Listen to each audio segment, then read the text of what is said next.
Hello po, magluluto kami ngayon ng biko. At ayan, naglagay na ng gata, 2 buong niyog po yan. Tapos, kalahating kilo ng asukal na pula. Tunawin mo lang muna yung asukal na pula dyan sa gata. Tapos papukuluin yung gata. Hintayin lang natin yan na kumulo. At siya nga pala, nakapagsain na din tayo ng malagkit na bigas.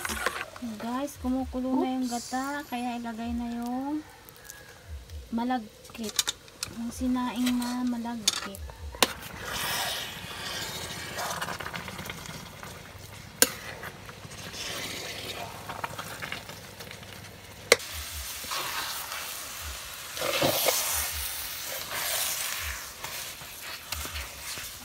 Sarap guys. Naging color ano na siya, ube, kasi nilagyan namin ng food color na violet.